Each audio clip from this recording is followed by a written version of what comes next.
You are listening to the Horse Radio Network, part of the Equine Network family.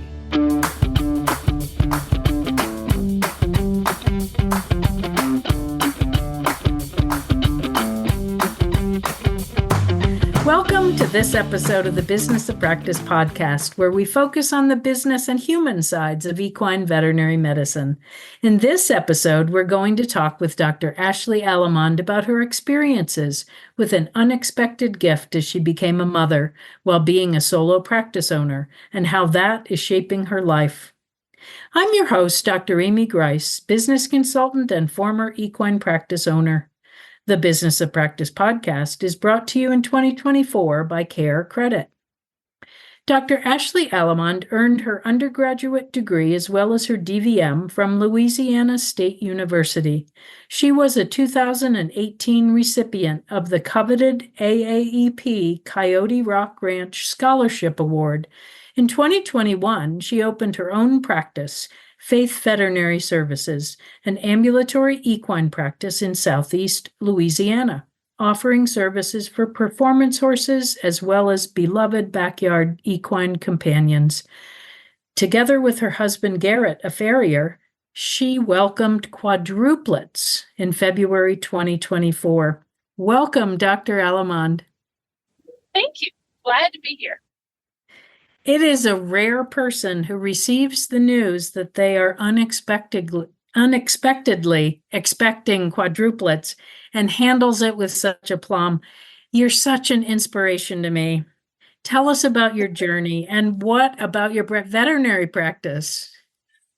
So I don't think I was quite as composed the day we found out we were having quadruplets. That was I remember that day very vividly. That was so shocking. I think everybody automatically assumed that we were doing fertility or IVF or things like that, and which you expect the chance of multiples. This was not our case as our first pregnancy, and so we were absolutely shocked and speechless for a long time. But my journey is probably similar to a lot of other equine veterinarians. I went into veterinary school wanting to do equine practice. When I got to my fourth year, I tried to really go on a lot of externships and decided I really loved GP the most. So I loved farm calls. I loved going out and getting to know the families that own the horses and things like that. And so that's what I ended up doing. I chose not to pursue an internship, which was probably a little bit different, but I knew I wanted to do GP. And I practiced as an associate for about a year and a half. And then after that, started my own practice. And then it was the best decision I ever made. I loved being solo ambulatory. And then did that for about 3 years and then found out we were expecting the quads. And so then hired my first associate, and here we are. We're getting through it and learning about working with babies and working with associates and trying to hold everything together. The Business of Practice podcast is brought to you by CareCredit. CareCredit keeps equine veterinarians at the heart of care by providing horse owners with simple, budget-friendly financing options. By helping to bridge the gap between cost and care, CareCredit supports healthy financial relationships between veterinarians and their clients. Clients have a flexible way to pay over time for all types of care, and practices get paid in 2 business days. It's a payment experience everyone can feel good about. Oh, it must have been so stressful. Wow. Now that the babies are almost a year old, how will things change in your practice? What's your plan for blending motherhood and career? Because that's hard for people that have only one child at a time. I just can't imagine. Well, we're hoping now that they're getting a little older, they're almost 8 months. They'll be 8 months next week. We're hoping they're a little easier to bring along places and be a little more mobile. Because right now it's hard to take all of them on the road and then feed them on the road and nap and all those things. And so hopefully as they get a little bit older, they can stay awake longer stretches, first of all. And so maybe we can sneak a few appointments in the wake windows whenever I have some help. And hopefully, like I said, they'll be a little more mobile, take them on some farm calls. I'm sure they'll go on their fair share of farm calls and maybe two of them will go with their dad. He's a horseshoer, so maybe accompany us on some of our calls. But the way we do it right now is, hats off to my husband too, because I'm working Tuesdays and Thursdays, and on Tuesdays and Thursdays, he's their sole caretaker, and he has all 4 babies by himself. And then I have them on Monday, Wednesdays, and Fridays. And it's working pretty well for us right now. And then usually, because we've had to cut back so much on how many clients we're both seeing, usually one of us has to pick up a weekend day. And so we'll kind of take turns on who does that. But that system's working. We'll probably keep that up and maybe even build a little small Hall 2 facility where we are now. We actually had to move when we found out. I guess we didn't have to, but we chose to move when we found out we were expecting quadruplets, to be a little bit closer to family and have a little more help. We were kind of in an area where we were at least 2 hours from any of our family members. And so we relocated. Yeah.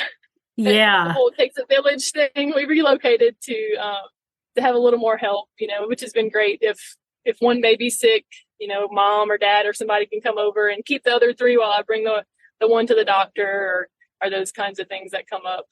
Can you imagine like having one be sick and take all 4? Like trying to, you couldn't, how could you carry 4 like carrier? You just can't, you can't by yourself. You cannot do it, really.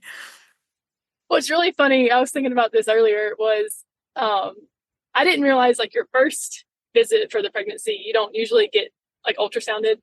And so we had made the connection. The nurse practitioner that I had seen that day for that first visit, we got to talking, and she asked me what I did for a living. I told her I was a veterinarian, and we found out that her daughter and I were classmates. We were actually really good friends in vet school. Oh my goodness. So, yeah, small world. And so she was like, well, it was kind of like trying to keep it low key. She said, I'm going to go get the little portable ultrasound. And it was one of these little handheld, like butterfly type things. Yeah. And she's like, she said, you're really too early along to like scan abdominally, but we'll just see what we can see. But don't panic if we don't see anything. And as soon as she started scanning, like we saw 2. And I looked at her and said, oh my goodness, is it twins? And she's like, no, don't panic. I don't want you to think it's twins. She's like, really, we shouldn't even be scanning abdominally. She's like, maybe it's a cyst or something. She's like, I don't want you to worry about twins or anything like that. And I can remember that was like 3 days before the scheduled scan. And for those 3 days, me and my husband were like, oh my gosh, how are we going to have twins? Like they're going to be 2 of them, and we're going to be 2 of everything. And like, how are we going to do that? And then, which is hilarious now, like we went a couple of days later and found out there were 4.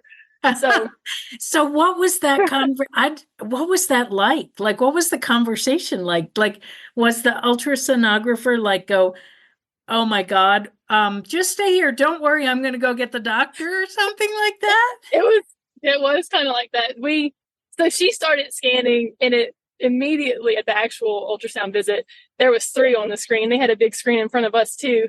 And she was all excited. She was a young ultrasound tech. She said, oh my goodness, y'all are only my 2nd set of trips I've ever seen.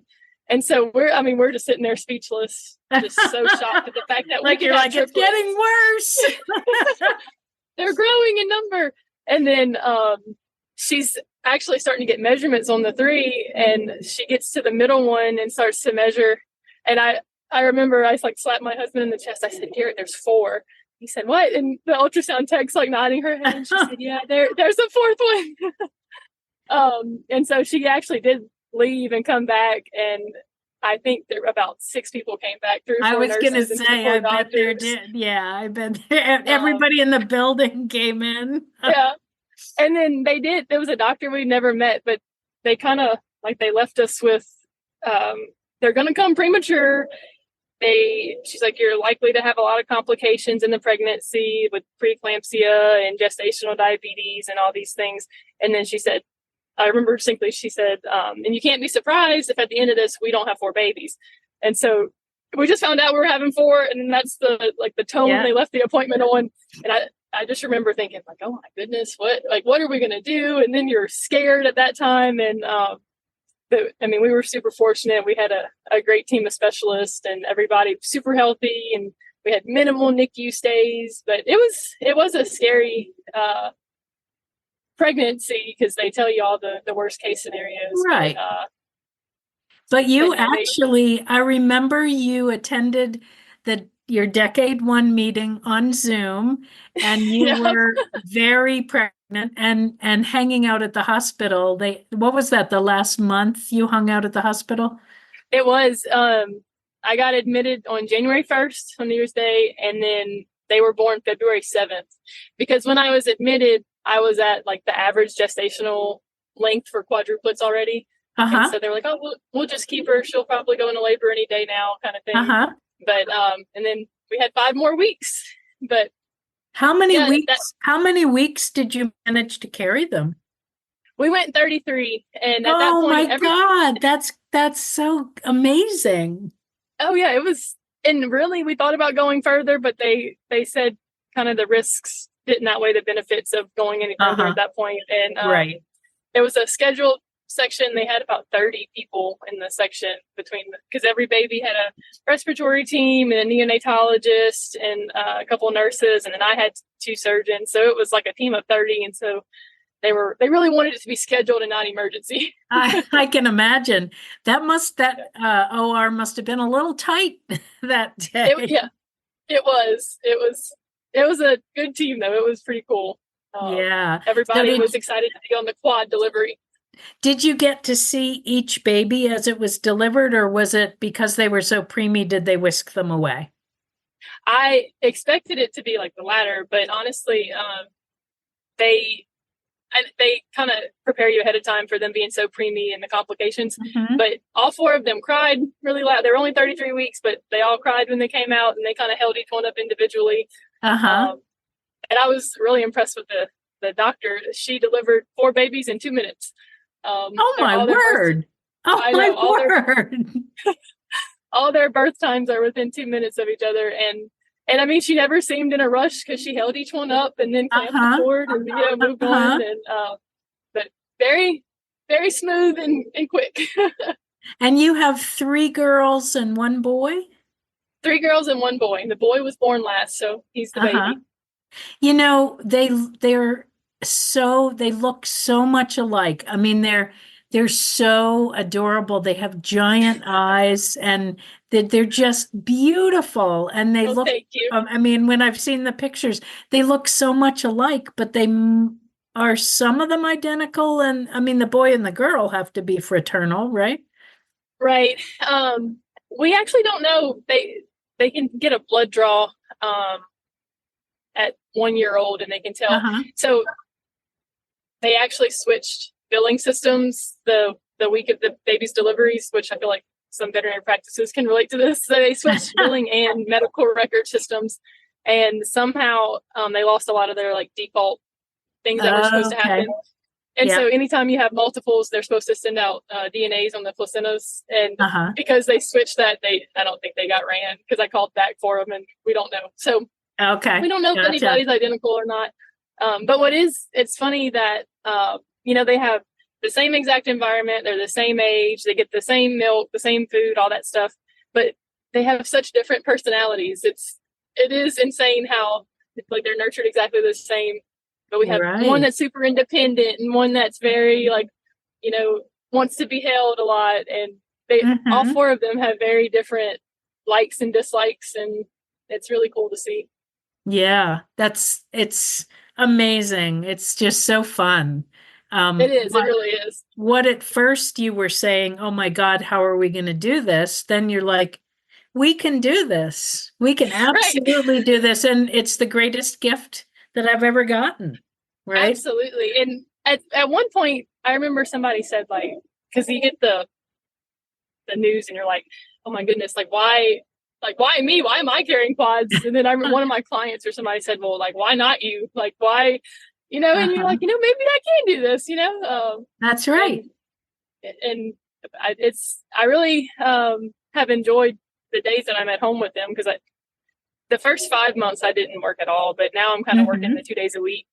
And I wouldn't trade those days at home with them for anything. I mean, my life versus a year ago looks totally different than what it used to, but like I said, it is the greatest gift. They're so fun, and it's so cool that I was like, man, what a privilege. I got to carry these 4 babies and bring them into the world. It's the coolest thing ever.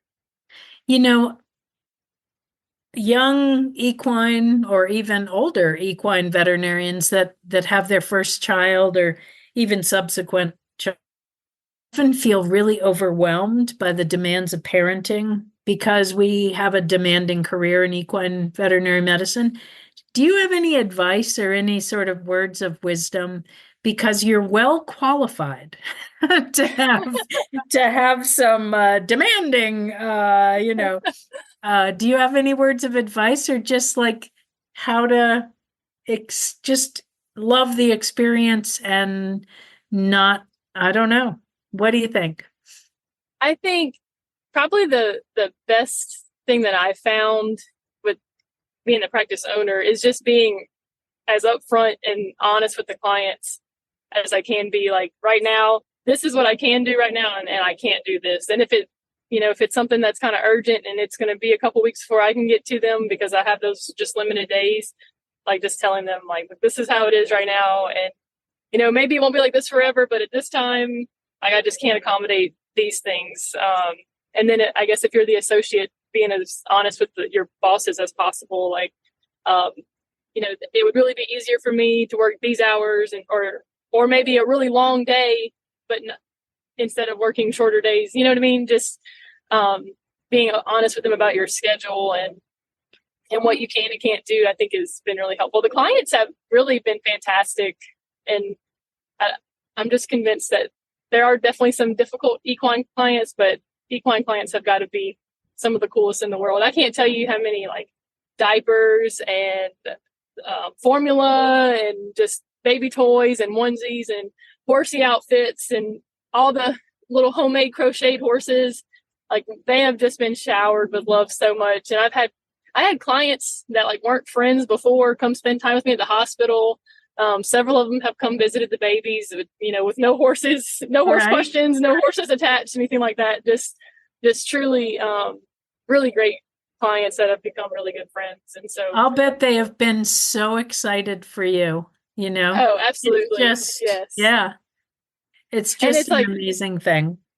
It really is. They become so invested and, kind of expect nothing back out of it. And so those clients have really been amazing. And like I said, they've been really accepting of my schedule. I try to do the best I can to work them in. And, we might, like, I booked an appointment for, I think like November 17th the other day. That's like, like it's so far in the future, but they, it wasn't something urgent and they wanted me to come. And so that's what we decided on. So, right.